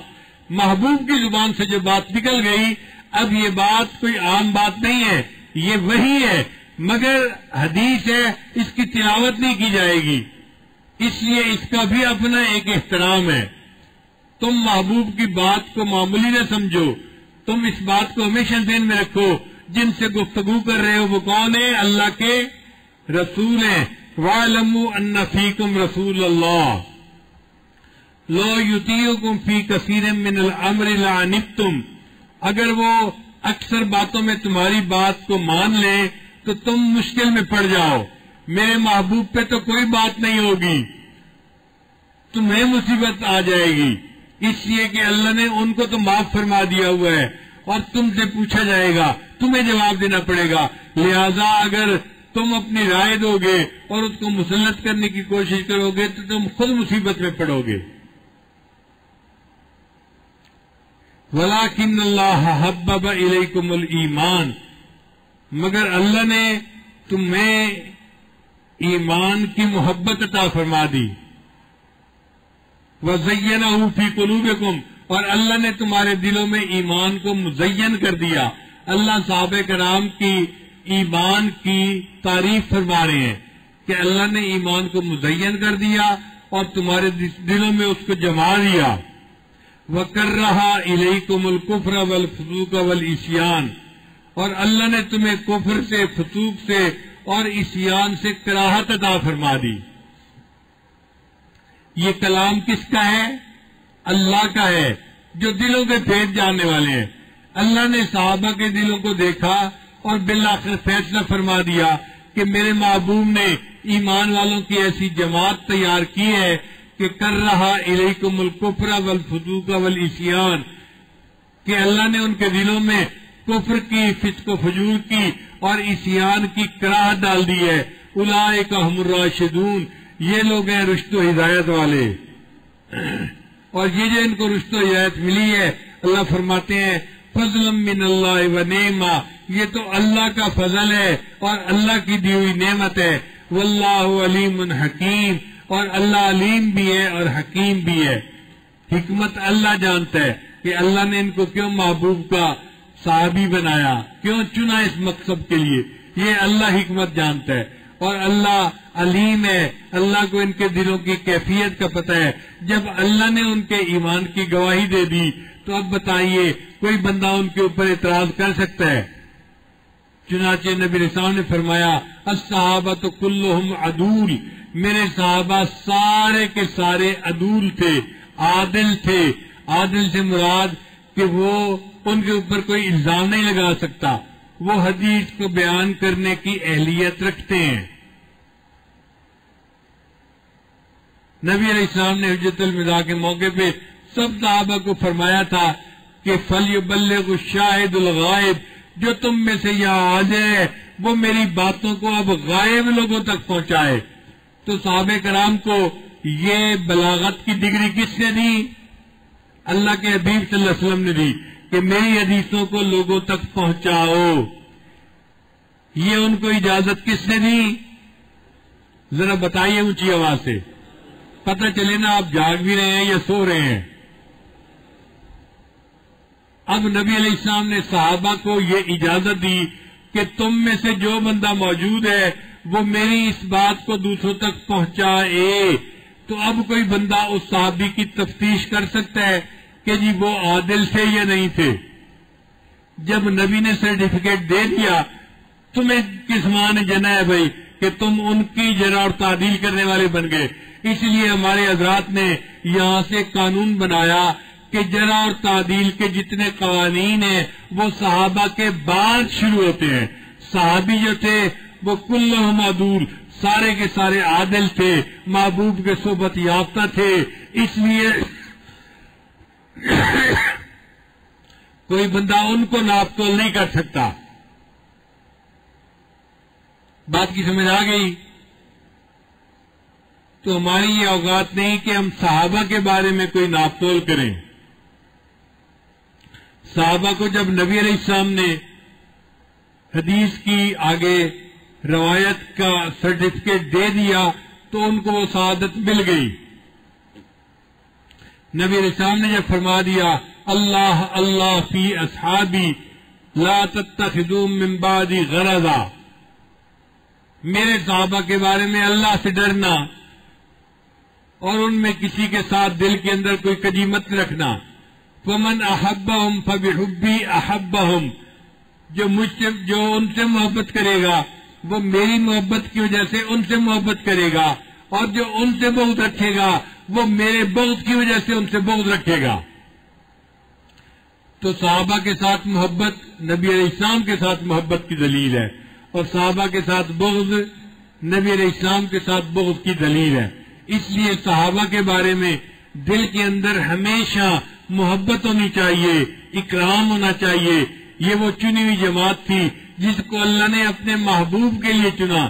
اگر ہم صحابہ پر اعتراض کریں گے تو یہ صحابہ پر اعتراض نہیں جائے گا، یہ ان کے استاد پر اعتراض جائے گا۔ کرنے والے نے ان کی تربیت اچھی نہیں کی، بنانے والوں نے ان کو اچھا نہیں بنایا، استاد کے اوپر اعتراض جاتا ہے۔ اس لیے ہم صحابہ کے اوپر اعتراض نہیں کر سکتے۔ ہمارا عقیدہ یہ ہے کہ صحابہ جو ہے وہ ایمان کا معیار تھے۔ صحابہ کرام ایمان کا، اونچا بولیے نا، جو سمجھتے ہیں معیار تھے وہ تو اونچا کہے، جو نہیں سمجھتا اس کی اپنی قسمت۔ تو صحابہ کرام ایمان کے لیے اللہ فرماتے ہیں فَإِنْ آمَنُوا بِمِثْلِ مَا آمَنْتُمْ بِهِ فَقَدْ اهْتَدَوْا، کہ اگر یہ لوگ ایمان لائے جیسے صحابہ تم ایمان لائے ہو تو یہی ہدایت یافتہ بن جائیں گے۔ تو اللہ نے صحابہ کے ایمان کو معیار کے طور پہ قرآن میں پیش کیا ہے۔ تو جب قرآن میں اللہ نے ان کو معیار ایمان کے طور پہ پیش کیا تو ہمارا یہ عقیدہ ہے کہ صحابہ ایمان کے لیے معیار کی مانند ہے۔ اب اگر کوئی بندہ کہے جی کہ فلاں صحابی سے گناہ ہو گیا تھا، فلاں سے ہو گیا تھا، ہاں بھائی انبیاء معصوم ہوتے ہیں اور اولیاء محفوظ ہوتے ہیں، ان سے گناہ ہوئے نہیں، اللہ نے گناہ کروا دیے تھے تاکہ امت کے سامنے گناہ سے توبہ کرنے کے مسائل کھل جائیں۔ اس لیے انہوں نے ایسی توبہ کی کہ ایک صحابی کو سنسار کیا گیا عمر رضی اللہ عنہ نے کوئی سخت بات کہہ دی، نبی اسلام نے فرمایا عمر اس نے ایسی سچی توبہ کی ہے اگر اس کے ثواب کو پورے مدینے والوں کے درمیان تقسیم کر دیا جاتا اللہ پورے مدینے والے کے گناہوں کو معاف فرما دیتے۔ تو ان کی توبہ بھی ہمارے لیے ایک معیار بن گئی۔ تو اللہ نے یہ کام ان سے کروا دیے تھے۔ جیسے بلال رضی اللہ عنہ نے بتایا کہ میں سویا نہیں، مجھے اللہ نے سلا دیا ہے، اگر وہ نہ سوتے اور نماز قضا نہ ہوتی تو قضا نماز کا مسئلہ سامنے کیسے آتا؟ اسی لیے صحابہ کرام سے بعض ایسے کام بھی سامنے آتے ہیں مگر وہ مشیت الہی کی وجہ سے ہوئے۔ اب بعض لوگ اعتراض کرتے ہیں جی کہ صحابہ کرام کی آپس میں لڑائیاں ہوئی، جی ہاں بالکل ہوئی، ہو جاتی ہیں۔ آپ دیکھیں کہ دو انبیاء ہیں، ایک موسیٰ علیہ السلام وہ بھی نبی ہیں اور ایک ہارون علیہ السلام وہ بھی نبی ہیں، اور ان کے درمیان اتنی بات بڑی کہ موسیٰ علیہ السلام نے ہارون علیہ السلام کی داڑھی کو پکڑ لیا۔ یبن ام لا تاخذ بلحیتی، قرآن مجید میں اس کا تذکرہ ہے، ایک نبی علیہ السلام دوسرے نبی علیہ السلام کی داڑھی پکڑ رہے ہیں۔ تو بات کی حقیقت کو تو سمجھنا کہ ہوا کیا تھا۔ ہوا یہ تھا کہ موسیٰ علیہ السلام ہارون علیہ السلام کے ذمے لگا کے گئے تھے قوم کا خیال رکھنا، خود کو طور پر چلے گئے تھے، پیچھے قوم کے خود سر لوگوں نے بچڑا بنا لیا تھا اور اس کی عبادت کرنی شروع کر دی تھی۔ ہارون علیہ السلام نے ان کو منع تو کیا تھا مگر وہ تعداد میں زیادہ تھے، بات نہیں مانتے تھے، وہ اپنی ضد کے اوپر جمے رہے اور کرتے رہے۔ جب موسیٰ علیہ السلام آئے اور ان کو پتہ چلا کہ میری قوم تو بچڑے کی پوجا کرتی ہے، وہ تو اللہ کی توحید کے اوپر جو ہے وہ اتنے فدا تھے کہ ان سے یہ بات برداشت نہیں ہو سکی، اور اس غصے میں انہوں نے اپنے بھائی کی داڑھی کو پکڑ کے کہا آپ نے ان کا کیوں نہیں خیال رکھا؟ انہوں نے پھر سمجھایا میرے بھائی میرے ماں کے بیٹے، میں نے تو ان کو سمجھایا تھا، یہ طاقت والے تھے، زیادہ تھے، نہیں انہوں نے میری بات مانی، میرا اس میں کیا قصور ہے؟ تو بات جو تھی وہ واضح ہو گئی۔ مگر دیکھنے میں تو یہی ہوا نا کہ ایک نبی نے گویا دوسرے نبی علیہ السلام کی داڑھی کو پکڑ لیا۔ تو صرف یہ کہہ دینا کہ جی صحابہ کی آپس میں لڑائیاں ہوئی یہ کوئی اتنی بڑی بات نہیں ہے، اس کی ایک بنیادی وجہ ہے۔ وجہ کیا ہے کہ اللہ تعالیٰ نے نبی علیہ الصلوۃ والسلام کی مبارک زندگی میں امن کے مسائل کو کھول کر بیان فرما دیا، اور جو آپس میں جنگ کے مسائل تھے وہ اللہ نے محبوب کی زندگی میں مسلمانوں میں جنگ نہیں ہونے دی۔ اگر جنگ ہو جاتی تو لوگ اعتراض کرتے کیسے تھے رسول، ان کی زندگی میں ان کے شاگرد آپس میں قتال کیا کرتے تھے۔ یہ تان کس پہ جاتا؟ نبی علیہ السلام پہ جاتا۔ اللہ نے اپنے نبی کو اس سے پاک فرما لیا۔ اللہ نے فرمایا میں اپنے محبوب کی زندگی میں جنگ نہیں ہونے دوں گا، ان پہ کوئی اعتراض کرنے والا زبان نہ کھول سکے، اعتراض نہ کر سکے۔ ہاں صحابہ کی زندگیوں میں غلط فہمیوں کی وجہ سے آپس میں جنگ بھی ہو جائے گی، پھر سلو بھی ہو جائے گی، اور پھر جنگ کے مسائل واضح ہو جائیں گے۔ آنے والے مسلمانوں تمہارے لیے شریعت مکمل ہو جائے گی، تم امن کے مسائل محبوب کی زندگی سے لینا اور جنگ کے مسائل ان کے صحابہ کی زندگی سے لینا۔ اب بتائیں صحابت کا جنگ ہونا ہمارے لیے اللہ کی نعمت تھی یا نہیں تھی؟ اس لیے امام محمد رحمۃ اللہ نے فرمایا ہم اللہ کا شکر ادا کرتے ہیں کہ جس نے صحابہ کرام کے درمیان مشاجرات کروا دیے اور اس کی وجہ سے جنگ کے مسائل ہمارے سامنے واضح ہو لے۔ ادھر کے بھی مخلص تھے، ادھر کے بھی مخلص تھے، مگر ان کے درمیان قتال بھی ہو گیا، اور اللہ قتال کے باوجود ان کو مومنین فرما رہے ہیں۔ پر یہ قرآن مجید اللہ فرماتے ہیں وَإِن طَائِفَتَانِ مِنَ الْمُؤْمِنِينَ اقْتَتَلُوا، اگر مومنین کی دو جماعتیں آپس میں قتال کریں، اس کا مطلب کہ اللہ کی نظر میں ادھر بھی ایمان والے تھے اور ادھر بھی ایمان والے تھے، ان کے ایمان میں کوئی فرق نہیں آیا تھا، وہ مومن تھے، وہ مخلص تھے، وہ صحابہ تھے، مگر غلط فہمیوں کی وجہ سے ایسا ہو گیا تھا۔ حدیث پاک میں آتا ہے کہ نبی علیہ السلام حضرت حسن رضی اللہ عنہ کو دیکھا کرتے تھے، ان کو بوسہ دیتے تھے، ان کو سینے سے لگاتے تھے اور فرماتے تھے کہ میرا یہ بیٹا فئتین عظیمتین من المؤمنین، مومنین کی دو بڑی جماعتیں ہوں گی، ان کے درمیان صلح کا باعث بن جائے گا۔ تو نبی علیہ السلام کی زبان سے نکلا فئتین، دو جماعتیں، عظیمتین، عظیم جماعتیں۔ اس کا مطلب یہ کہ وہ ایمان والوں کی جماعتیں تھیں، جو اللہ کے حبیب نے ان کو عظیم جماعتیں کہا۔ من المؤمنین، ایمان والوں کی جماعتیں۔ یہ تین لفظ کتنے عجیب ہیں، فئتین عظیمتین من المؤمنین۔ اور یہ جماعتیں کون سی تھیں؟ ایک جماعت تھی سیدنا علی رضی اللہ عنہ کی اور ایک جماعت تھی سیدنا امیر معاویہ رضی اللہ تعالیٰ عنہ کی۔ اگرچہ ان کے درمیان قتال تو ہوا جنگ صفین کے اندر، مگر غلط فہمی کی وجہ سے ہوا تھا، اور اللہ نے ان دونوں کے ایمان پر مہر لگائی ہوئی تھی۔ اللہ نے ان کے ایمان کو قرآن میں بیان فرما دیا، لہذا ہم سمجھتے ہیں کہ یہ بھی حق پر تھے اور وہ بھی حق پر تھے۔ غلط فہمی کی وجہ سے آپس میں گو قتال ہو گیا تھا، مگر ہم ان کی بھی عظمت کے قائل ہیں اور ان کی بھی عظمت کے قائل ہیں۔ ہمارا عقیدہ یہ ہے، صحابہ باہم جنگ بھی کرے تو وہ سعید ہیں، صحابہ باہم جنگ بھی کرے تو وہ سعید ہیں، ادھر کے بھی شہید ہیں ادھر کے بھی شہید ہیں۔ ہماری نظر میں دونوں سائڈوں والے شہید ہیں، چونکہ مخلص تھے، اللہ نے ان کے ایمان پہ مہر لگائی ہوئی تھی، وہ محبوب کے صحابہ تھے، وہ کوئی عام لوگ نہیں تھے، اس لیے صحابہ کے بارے میں کوئی زبان نہیں کھول سکتا۔ الصحابۃ کلھم عدول، یہ ہمارا عقیدہ ہے۔ ہم ہر صحابی کو حدیث کی روایت کا اہل سمجھتے ہیں اور ان کی ایک شان سمجھتے ہیں اور ان کو اپنا مقتدا سمجھتے ہیں۔ تو دیکھیے ان چار آیتوں نے صحابہ کے بارے میں خوب ذہن صاف کر کے رکھ دیا۔ اب کچھ لوگ اعتراض کرتے ہیں، ذرا اعتراض سنیے گا۔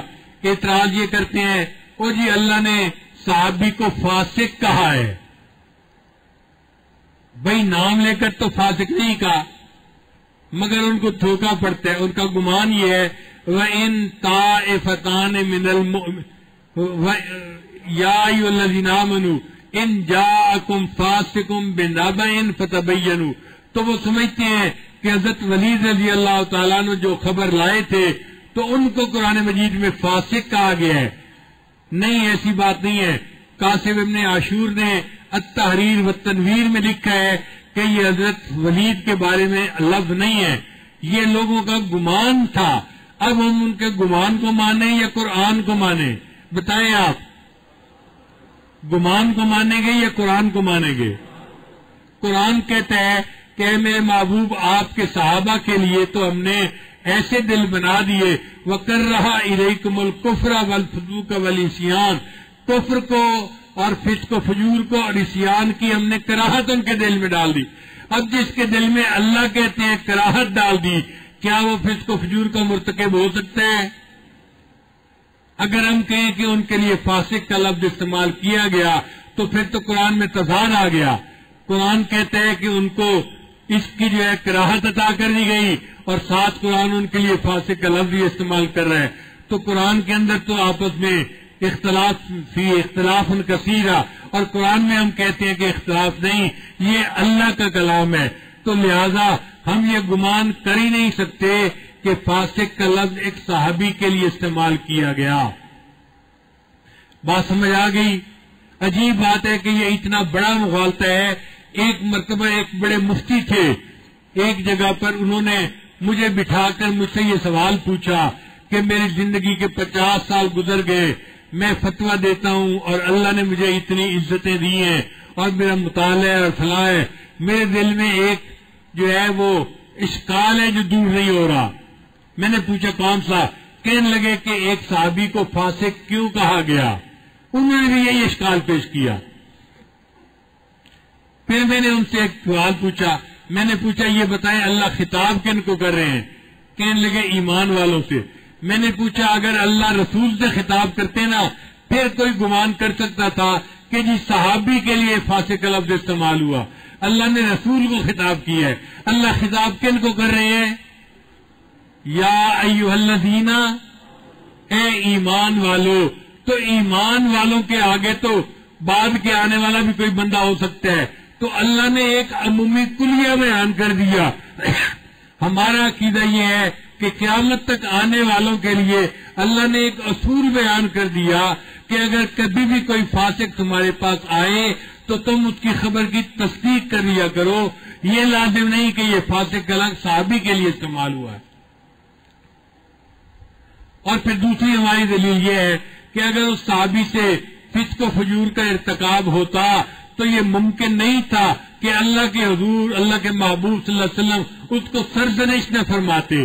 اللہ کے نبی اس کو لازمن سرزنش فرماتے کہ تم نے ایسے کیوں کیا. نبی علیہ السلام نے ان کی بات کو سنا، سمجھ گئے کہ ڈر گیا تھا اور جلد بازی کا فیصلہ کر لیا. تو نبی علیہ السلام نے فرمایا العجلۃ من الشیطان، جلد بازی شیطان کی طرف سے ہوتی ہے. تو بندہ کمزوری کی وجہ سے جلد بازی کے فیصلے کر لیتا ہے. یہ جلد بازی کے فیصلے تو وقت کے نبی بھی کر گئے. حضرت یونس علیہ السلام سے کیا ہوا تھا؟ ایک جلد بازی کا فیصلہ ہو گیا تھا جس کی وجہ سے اللہ نے ان کو مچھلی کے پیٹ میں بند کر دیا تھا، ورنہ کوئی گناہ کا صدور نہیں ہوا تھا. صرف انہوں نے فیصلہ کر لیا تھا کہ اب بادل آ گئے، قوم کے اوپر عذاب آ گیا، اب میں قوم کو چھوڑ کے چلا جاتا ہوں. اللہ نے اس بات کو پسند نہیں فرمایا کہ آپ نے جانے میں جلدی کیوں فرمائی، اور اس پر ان کو اللہ نے مچھلی کے پیٹ کے اندر بند کر دیا. تو یہ جلدی کا فیصلہ تو وقت کے نبی بھی کر جاتے ہیں. یہ انسان کی طبیعت ہے. نبی علیہ السلام نے جب ان کو سرزنش نہیں کی، ان کو ملامت نہیں کی، اس کا مطلب یہ کہ نبی علیہ السلام سمجھ گئے تھے کہ یہ انہوں نے جان بوجھ کے کوئی ایسی بات نہیں کی، یہ قابل معافی بات تھی. جب محبوب نے معاف کر دیا تو کوئی ہے جو آج کہے کہ جی میں ان کو معاف نہیں کرتا. تو یہ فسوق کا لفظ ان کے لیے استعمال فاسق کے لیے نہیں ہوا، بلکہ یہ ایک عامہ قاعدہ کلیہ ہے جو قیامت تک کے لیے اللہ نے بیان فرما دیا. یہ میرے اور آپ کے لیے ہے. ہمارے پاس کوئی بندہ اگر خبر لائے آنے والا فاسق ہو سکتا ہے، ہم اس کی تصدیق کریں گے.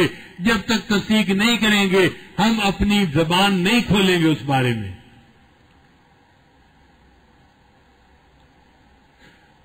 تو بات کی سمجھ آ گئی کہ یہ فاسق کا لفظ صحابی کے لیے استعمال نہیں ہوا.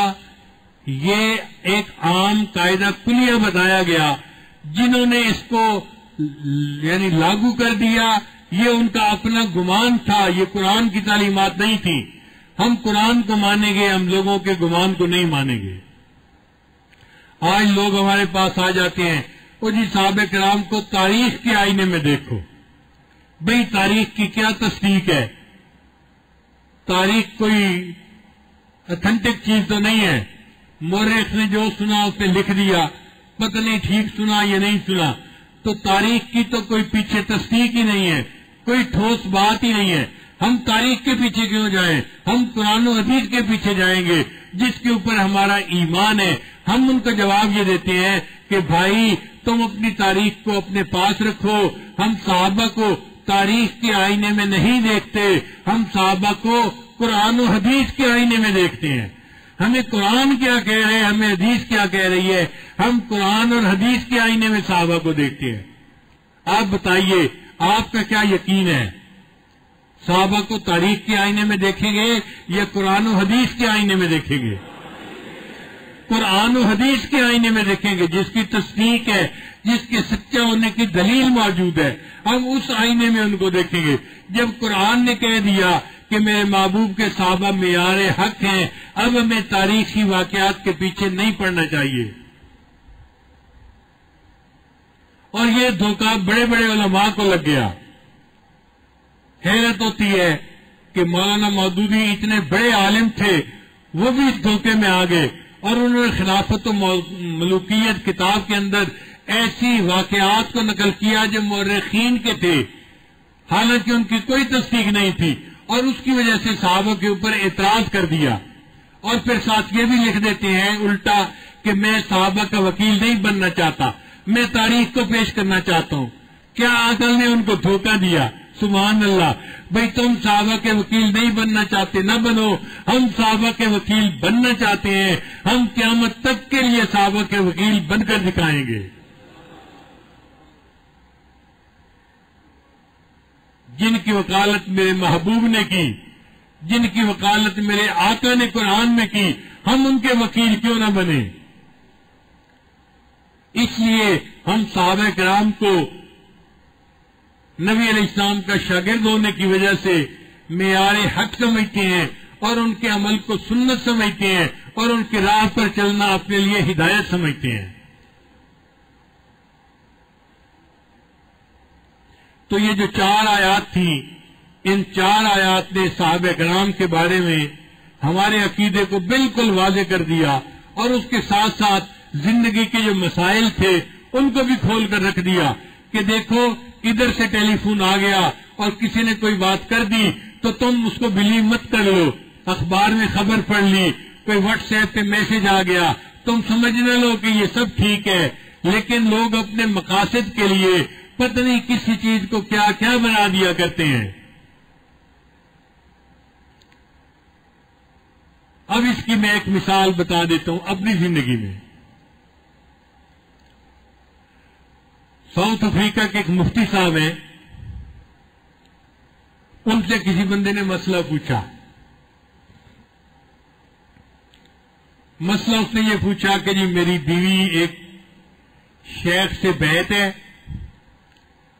اور جب وہ شیخ آتے ہیں تو میری بیوی مجھے کہتی ہے کہ میں اب 15 دن کے لیے آپ کی خدمت سے بری ہوں، نہ میں کھانا بناؤں گی نہ میں کچھ کام کروں گی، اور میں نے تو بس شیخ کی مجالس میں جانا ہے اور ان کی باتیں سننی ہے اور ان کی نصائح سننی ہے. اور 15 دن یا 10 دن وہ بیوی میرے گھر میں نہیں رہتی، کبھی مجھے کھانا ملتا ہے کبھی مجھے نہیں ملتا. آپ بتائیں میری بیوی کا یہ عمل شریعت کے مطابق ہے یا نہیں ہے؟ انہوں نے ان سے یہ کسی نے مسئلہ پوچھا، انہوں نے اس مسئلے کا جواب لکھ دیا. اب مسئلے کا جواب کا عنوان انہوں نے دیا میری بیوی اور اس کے شیخ. میری بیوی اور اس کے شیخ، اور نیچے مسئلہ یہ لکھا کہ یہ میری بیوی کا پیر جب آتا ہے تو وہ اس کے بیانات سننے کے لیے گھر سے چلی جاتی ہے اور انہی کے جو ہے نا بیانات میں دن رات لگی رہتی ہے اور مجھے نہ کھانا بنا کے دیتی ہے نہ گھر کا کوئی کام کرتی ہے. کہتی ہے میں 12-15 دن گھر سے بری ہوں، ذمہ ہوں. انہوں نے اس کا جواب لکھا کہ اس کا یہ عمل شریعت کے خلاف ہے، شریعت اس کی اجازت نہیں دیتی. اب یہ مسئلہ انہوں نے اپنے پوسٹ کر دیا. اب جب مسئلہ انہوں نے پوسٹ کر دیا تو جو مخالفین تھے ان کو یہ مسئلہ کہیں سے مل گیا.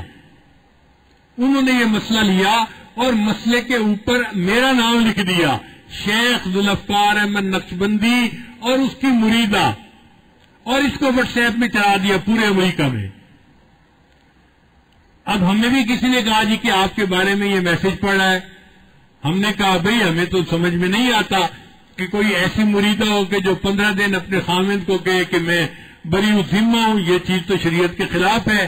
اگر کسی نے کیا ہے تو ہم تو خود کہتے ہیں شریعت کے خلاف ہے، ہمیں تو پتہ ہی نہیں ہے.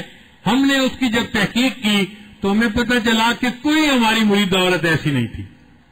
ہم نے اس شہر کے ایک بندے کو بھیجا کہ جا کے بھائی پتہ کرو ان مفتی صاحب سے کہ کیا آپ نے یہ فتویٰ میرے بارے میں دیا ہے. تو جب اس نے جا کے پوچھا تو مفتی صاحب نے قسم اٹھا کے کہا کہ اللہ کی قسم اٹھا کے کہتا ہوں کہ میرے ذہن میں تو ان کا نام ہی نہیں تھا. اس نے کہا جی آپ کے ذہن میں تو ان کا نام نہیں تھا لیکن مخالفین نے ان کا نام لکھ کے اس کو پورے امریکہ میں پھیلا دیا ہے. تو دیکھا جو مطلب نکالنے والے ہوتے ہیں وہ اس طرح جھوٹی خبروں سے مطلب نکال لیا کرتے ہیں. جھوٹ کی بنیاد پہ انہوں نے کتنوں کو گمراہ کیا ہوگا. تو قرآن کی تعلیمات کیا ہے؟ یا ایھا الذین آمنوا اذا جاءکم فاسق بنبأ فتبینوا. یہ لفظ یاد کر لو، کیا نام ہے، کیا لفظ ہے؟ فتبینوا. چنانچہ جو علماء ہوتے ہیں وہ واقعی اس بات کے اوپر عمل کر کے دکھا دیتے ہیں.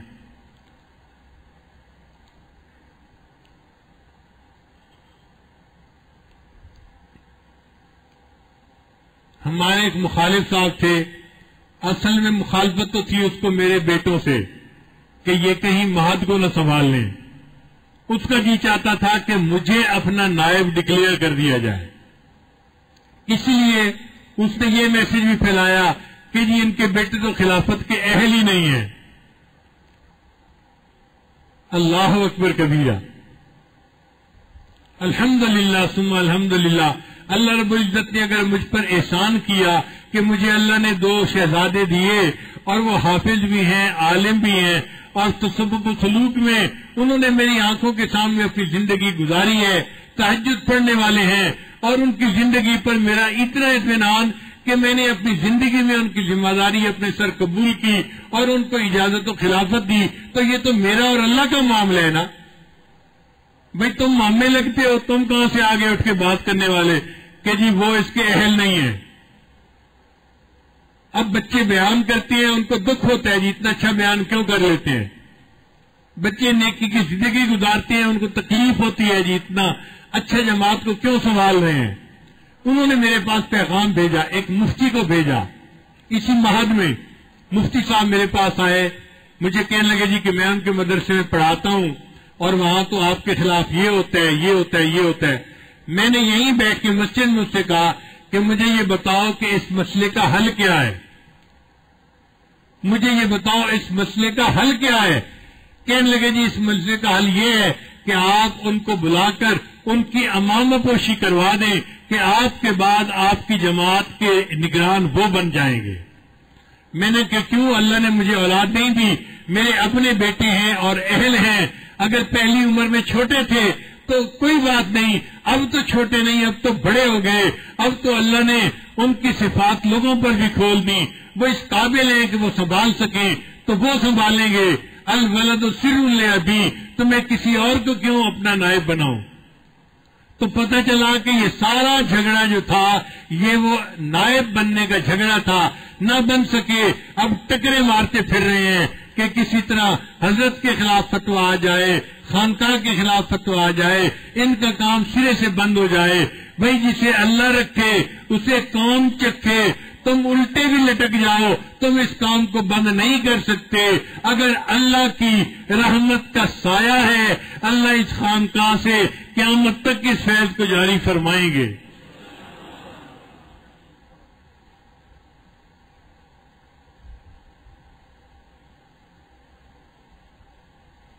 نبی علیہ السلام نے ارشاد فرمایا میرے دنیا میں 2 وزیر ہیں، ایک ابو بکر اور ایک عمر.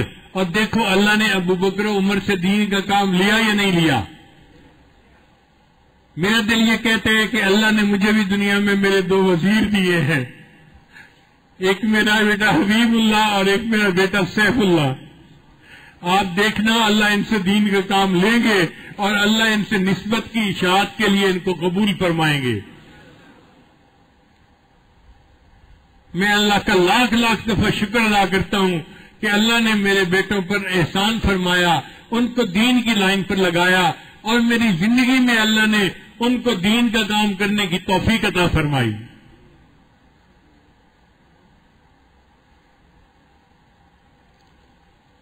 حبیب اللہ کی عمر اس وقت 2 مہینے کی تھی، چھوٹا بچہ تھا.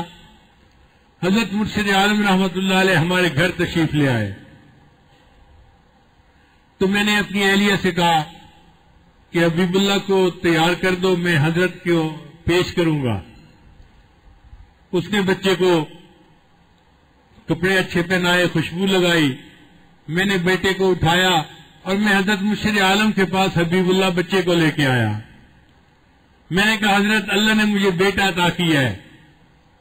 حضرت مسکرائے، خوش ہوئے اور حبیب اللہ کو ہاتھ میں لے کے حضرت نے فرمایا خواجہ صاحب کیا حال ہے. جب حضرت نے فرمایا خواجہ صاحب تو مجھے حیرت ہوئی. میں نے پوچھا حضرت یہ خواجہ صاحب کہاں سے آ گیا؟ یہ تو میرا بیٹا ہے اور میں تو خواجہ صاحب والے خاندان میں سے نہیں ہوں. حضرت نے فرمایا دیکھو کبھی نسبت باپ سے چلتی ہے اور کبھی نسبت ماں سے چلتی ہے. اللہ نے اس کی ماں کو صدیقی خاندان میں پیدا کیا ہے اور خواجہ عبد المالک صدیقی رحمۃ اللہ کی نسبت ماں کے ذریعے سے اس بچے کو مل چکی ہے. یہ بچہ 2 مہینے کا تھا جب مرشد عالم رحمۃ اللہ نے اس کو خواجہ صاحب کہا تھا. اب اگر میں اس خواجہ صاحب کے اندر یہ حالات دیکھ رہا ہوں نیکی کے اور میں نے تصدیق کر دی اور اس کو اجازت دے دی تو کسی کے پیٹ میں بل کیوں پڑتے ہیں؟ ذالک فضل اللہ یؤتیہ من یشاء واللہ ذو الفضل العظیم. تو قرآن مجید میں کہا یا ایھا الذین آمنوا، اے ایمان والو، ان جاءکم فاسق بنبأ فتبینوا، جب تمہارے پاس کوئی فاسق کوئی خبر لے کر آئے تو تم اس کی تصدیق کر لو. ان تصیبوا قوما بجہالۃ فتصبحوا علی ما فعلتم نادمین، ایسا نہ ہو کہ تم کسی قوم کے اوپر جا پڑو اور تمہیں بعد میں پھر شرمندگی اٹھانی پڑے اپنی جلد بازی کے اوپر. تو شریعت نے ہمیں فتبینوا کا لفظ فرمایا، اس لیے ہمیشہ جب بھی کوئی بات سنیں پہلے اس کی تصدیق کریں. جب تصدیق ہو جائے کہ یہ بات ٹھیک ہے پھر اس بارے میں رائے قائم کریں، ورنہ ماسکنگ ٹیپ اپنے منہ پہ لگا کے اپنی زبان کو بند کریں. کوئی پوچھے بھی صحیح، کہیں جی میں اس بارے میں کچھ نہیں کہہ سکتا. جو زبان کھولے گا اللہ فرماتے ہیں فَأُولَٰئِكَ عِندَ اللَّهِ هُمُ الْكَاذِبُونَ، اللہ کے ہاں بندہ جھوٹا بنے گا، غیبت کا مرتکب بنے گا اور اپنے لیے جہنم کا رستہ ہموار کرے گا.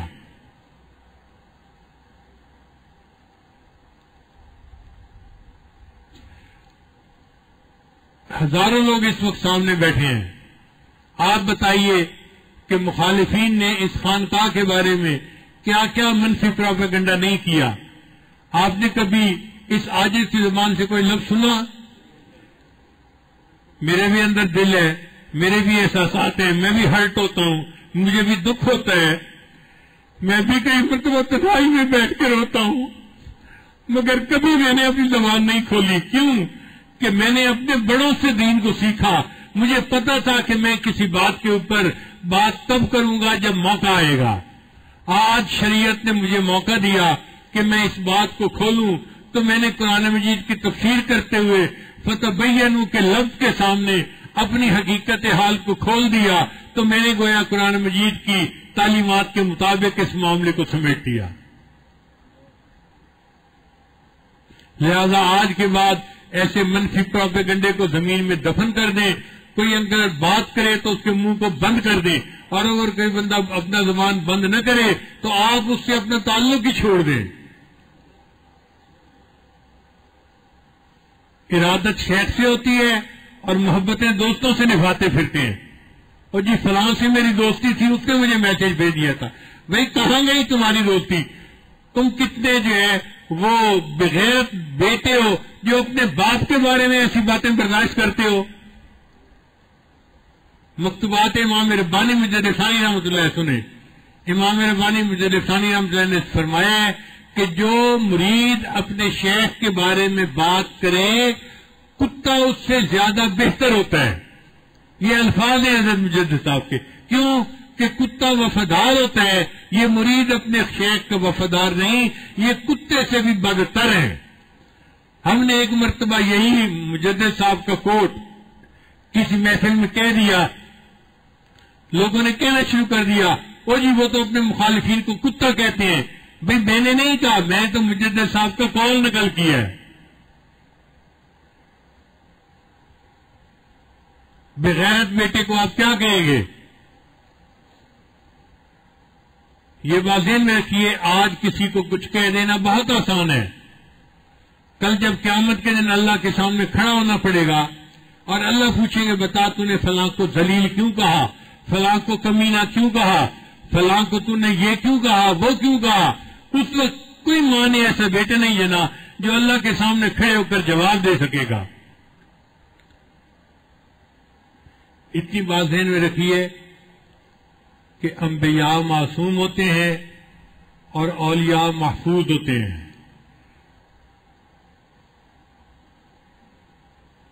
ہم ایک عام انسان ہیں، ہم سے اگر کوئی غلطی ہو بھی جاتی ہے تو ہمارے لیے توبہ کا دروازہ کھلا ہے، وہ کوئی نہیں بند کر سکتا. اللہ کے حبیب نے فرمایا التائب من الذنب کمن لا ذنب لہ، گناہ سے توبہ کرنے والا ایسے ہوتا ہے جیسے نے کبھی گناہ کیا ہی نہیں۔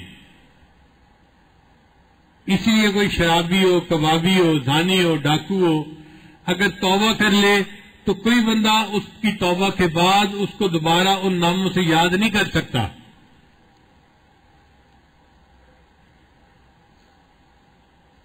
امام بخاری رحمۃ اللہ کہ کئی ایسے استاد تھے جو کسی وقت میں ڈاکو تھے، پھر توبہ کر لی اور اتنے بڑے محدث بنے کہ امام بخاری کے استاد بنے۔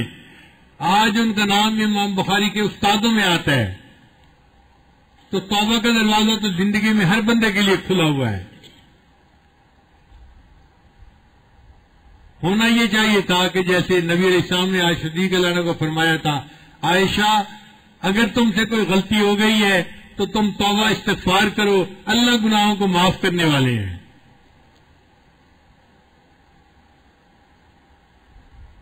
مگر ان کا مقصد کوئی اصلاح نہیں تھی، ان کا مقصد تو جانشین بننا تھا۔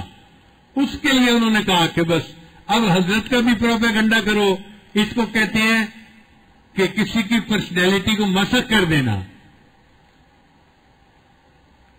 کرو جتنا کر سکتے ہو، اور ان کے اولاد کی بھی چنانچہ میسیجز بنائے حبیب اللہ کے بارے میں، سیف اللہ کے بارے میں، اور ان کو بھی نااہل کرنے کی کوشش کی۔ تمہاری مرضی نہیں چلے گی، اللہ کی منشا چلے گی۔ اگر میرے آقا، میرے پیر و مرشد حضرت مرشد عالم رحمۃ اللہ کی زبان سے نکلے ہیں خواجہ صاحب، تو اللہ تعالیٰ اس بندے کے سے نسبت کے اس کام کو ضرور قبول فرمائیں گے۔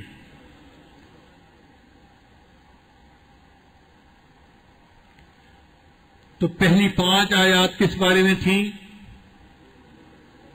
نبی علیہ الصلوۃ والسلام کے آداب کے بارے میں۔ پھر اگلی 4 آیات کن کے بارے میں تھیں؟ عظمت صحابہ کے بارے میں تھے۔ اب آپ بتائیے، یہ 4 آیات کا آج جو ہم نے ترجمہ پڑھا، اس سے صحابہ کے بارے میں طبیعت صاف ہوئی کہ نہیں ہوئی؟ جنگ جمل جو پیش آئی تو اس میں ایک طرف سیدنا علی رضی اللہ تعالیٰ عنہ تھے، اور سیدنا علی رضی اللہ تعالیٰ عنہ اس وقت کے خلیفہ تھے۔ لیکن جو مخالفین تھے وہ بھی صحابہ تھے۔ ان کا موقف یہ تھا کہ خلیفہ تو بن گئے ہیں، اب ان کو چاہیے کہ قاتلین عثمان کو سزا دیں۔ وہ چونکہ مقتول کے وارث تھے، لہذا ان کا حق بنتا تھا شرعی کہ وہ مطالبہ کر سکتے۔ بھئی دیکھو، ہر بندے کی نظر میں ایک چیز اہم ہوتی ہے۔ جن کا بندہ فوت ہو گیا وہ تو کہیں گے نا جی کہ ہمارے اس مقتول کے قاتل کو سزا دو۔ ہمارے نزدیک سب سے اہم کام یہ ہے۔ سیدنا امیر علی رضی اللہ تعالیٰ عنہ کے نزدیک اہم کام تھا اپنی خلافت کو مضبوط کرنا۔ ان کا موقف زیادہ صحیح تھا۔ لیکن جو دوسرے حضرات تھے وہ بھی صحابہ تھے۔ حضرت زبیر رضی اللہ عنہ، حضرت اللہ رضی اللہ عنہ یہ صحابی تھے اور عشرہ مبشرہ میں سے تھے، اور ان کا موقف یہ تھا کہ جی ٹھیک ہے، ہم آپ کی بیعت کرنے کے لیے تیار ہیں، مگر پہلے آپ قاتلین عثمان کو سزا دیں، اگر نہیں دے سکتے تو ہمارے حوالے کریں، ہم ان جگہ خود نہیں مٹ لیتے ہیں۔ اب یہ آپس میں اختلاف تھا اور شرعی اختلاف ہے، کوئی اس میں بری بات نہیں ہے۔ ان کا موقف یہ تھا، ان کا موقف یہ تھا۔ اب اس پر یہ جو حضرات تھے جو سیدنا علی رضی اللہ عنہ کے مخالف تھے، انہوں نے پھر آپس میں سوچا کہ ہم مدینے کے اندر رہ کے یہ بات نہیں کرتے کہ شورش بڑھتی ہے، باتیں ہوتی ہیں، اور یہ امن کی جگہ ہے، عبادت کی جگہ ہے۔ ہم ذرا مدینے سے باہر نکل کر آپس میں مشورہ کرتے ہیں اور پھر ہم اجتماعی موقف بنائیں گے کہ ہم نے کرنا کیا ہے۔ چنانچہ یہ مدینہ سے نکل کر دوسری طرف کو چلے گئے۔ اب یہ دوسری طرف کو چلے گئے تو حضرت اللہ عنہ کے جو ساتھ والے تھے انہوں نے ان کو کہا کہ جی دیکھو، مخالفین باہر چلے گئے ہیں، یہ وہاں جا کے جنگ کی تیاری کریں گے اور زور پکڑ جائیں گے، اور جب زور پکڑ جائیں گے تو آپ کے لیے ان سے لڑنا مشکل ہوگا. آپ بھی اپنے ساتھیوں کو لے کر ان کے ساتھ جائیں اور بات چیت پہلے طے کر لیں. حضرت علی لانو بھی اپنے ساتھیوں کو لے کر آ گئے کہ ٹھیک ہے ہم ان سے گفت و شنید سے بات طے کر لیتے ہیں. اب اس طرح یہ دو عظیم جماعتیں جو ایمان والوں کی تھیں وہ ایک میدان میں آمنے سامنے آ گئیں. لیکن آمنے سامنے آنے کا مقصد ان کا لڑنا نہیں تھا، ایک دوسرے کو اپنے موقف کے اوپر قائل کرنا تھا. حضرت علی لانو چاہتے تھے کہ میں ان سے بات کروں کہ قائل کروں گا کہ میرا موقف صحیح ہے، مجھے کچھ وقت دیا جائے، پھر بعد میں قاتلین عثمان کو میں سزا دوں گا. اور دوسرے کہتے تھے کہ نہیں، ہم حضرت علی لانو کو اس بات پہ آمادہ کریں گے، ہمارا موقف ٹھیک ہے، پہلے قاتلین عثمان کو سزا دیں، اس کے بعد کوئی اور کام کریں. اب جب یہ دو گروہ آپس میں آمنے سامنے ہوئے تو درمیان میں کچھ لوگ ہوتے ہیں نا جو صلح پسند ہوتے ہیں. ہمیشہ ملک میں ایسے لوگ ہوتے ہیں، نہ حزب اقتدار کے ساتھ ہوتے ہیں نہ حزب اختلاف کے ساتھ ہوتے ہیں، وہ صلح پسند ہوتے ہیں. کہتے ہیں بھائی صحیح طریقے سے حکومت چلنی چاہیے، انتظام ہونا چاہیے، ہمیں تو امن چاہیے، ہمیں تو اپنا کام کرنا چاہیے. چنانچہ ان میں سے کچھ لوگ جو تھے وہ سید عائشہ صدیقہ عنہا کے پاس گئے. ام المومنین عائشہ صدیقہ رضی اللہ تعالیٰ عنہ اس وقت عمرہ کرنے کے لیے مکہ مکرمہ میں تھی. انہوں نے ام المومنین کو جا کر کہا کہ دیکھیں حضرت علی بھی آپ کے بیٹے ہیں اور امیر معاویہ بھی بھی آپ کے بیٹے ہیں، آپ کی حیثیت ماں کی سی ہے، آپ دونوں کے لیے معزز شخصیت ہیں، احترام والی شخصیت ہیں. اب ان کے درمیان صلح کوئی کروائے گا تو کوئی بڑا ہی کروا سکے گا، لہذا آپ مدینہ جانے کی بجائے ساتھ چلیں اور ہم آپ کو وہاں پہنچاتے ہیں اور آپ اپنے دونوں بیٹوں کے درمیان صلح کروا دیں. چنانچہ سید عائشہ صدیقہ رضی اللہ تعالیٰ عنہ نے اس بات کو پسند کیا کہ میرے بیٹوں کے درمیان اختلاف نہ ہو اور مسلمانوں کے درمیان خون ریزی نہ ہو. وہ اس قافلے کے ساتھ چل کے وہ اس میدان میں پہنچ گئیں اور وہ ایک طرف جو ہے حضرت علی رضی اللہ عنہ گویا جو تھے امیر بن گئے اور دوسری طرف سید عائشہ صدیقہ رضی اللہ تعالیٰ عنہ تھی. اب یہ دو گروہ بن گئے. حضرت علی رضی اللہ عنہ نے جب یہ دیکھا کہ ام المومنین عائشہ صدیقہ رضی اللہ عنہ آ گئی ہیں تو وہ بھی سمجھتے تھے کہ ان کا رتبہ تو میری ماں کا رتبہ ہے، مجھے جانا ہے اور اپنی ماں کی تسلی کروانی ہے. تو حضرت علی رضی اللہ عنہ خود چل کر آئے اور انہوں نے آ کے ام المومنین سے بات کی. ام المومنین نے انہیں تسلی دی کہ دیکھو یہ جتنے لوگ ہیں میرے ساتھ یہ سارے آپ کی بیعت کرنے کے لیے تیار ہیں، مگر یہ چاہتے ہیں کہ آپ حضرت عثمان رضی اللہ عنہ کو جنہوں نے قتل کیا، شہید کیا، آپ ان کو سزا پہلے دیں. حضرت علی نے کہا کہ مجھے تھوڑا ٹائم تو دے دیا جائے، ابھی تو یہ تازہ مسئلہ ہے اور ابھی تو میں پاؤں جما بھی نہیں سکا، مجھے تھوڑا ٹائم مل جائے گا، میں مضبوط ہو جاؤں گا، پھر میں بدلہ لے کے دکھاؤں گا. چنانچہ رات میں فیصلہ ہو گیا ام المومنین اور حضرت علی عنہ کے درمیان کہ اچھا ہم آپس میں ایک دوسرے کے ساتھ کل صبح صلح کا اعلان کر دیں گے. اب جب صلح کے اعلان کا فیصلہ ہو گیا تو درمیان میں جو بلوائی تھے، جو سوائی تھے، جو یہودیوں کے ایجنٹ تھے وہ پریشان ہو گئے کہ یہ آپس میں صلح ہو گئی تو ہمارا تو مسئلہ گول ہو گیا. اب انہوں نے کیا کیا کہ انہوں نے رات کے اندھیرے میں اپنے دو حصے کیے. آدھوں نے حضرت علی کے لشکر پر حملہ کر دیا اور آدھوں نے حضرت عائشہ صدیقہ کے لشکر پر حملہ کر دیا، اور ادھر والوں نے ان کے نعرے لگائے، ادھر والوں نے ان کے نعرے لگائے. یہ سمجھے انہوں نے ہم سے بدعہدی کی ہے، انہوں نے سمجھے ہم سے بدعہدی کی ہے اور آپس میں لڑائی شروع ہو گئی. یہ غلط فہمی کی وجہ سے ایک لڑائی تھی جو ہو گئی، حتیٰ کہ سیدہ عائشہ صدیقہ عنہا جس اونٹ کے اوپر جو ہے سوار تھی اس اونٹ کی ٹانگ کے اوپر کسی نے وار کیا تو ام المومنین اونٹ سے نیچے آ گری. کتابوں میں لکھا ہے ام المومنین جب نیچے گری ان کے اوپر چادر ڈال کے ان کو ڈھانکنے والے حضرت علی رضی اللہ تعالیٰ عنہ تھے. حضرت علی عنہ جانتے تھے ام المومنین عائشہ صدیقہ عنہا کا کیا درجہ ہے وہ محبوب خدا ہے، انہوں نے ان کے اوپر چادر ڈالی، وہ بھی رو رہے تھے اور ادھر والے بھی رو رہے تھے، ہم تو یہ نہیں چاہتے تھے، ہم تو یہ نہیں چاہتے تھے، مگر وہ ہو گیا جو اللہ چاہتے تھے۔ اللہ نے مسلمانوں کے اندر جنگ کے حالات کے مسائل کو کھولنا تھا، تو غلط فہمی میں اللہ نے یہ جنگ کروا کے دکھا دی۔ اب یہ جنگ صحابہ نے خود نہیں کی، اللہ نے چاہا، جنگ ہو گئی۔ ہوتا وہ ہے جو اللہ چاہتے ہیں،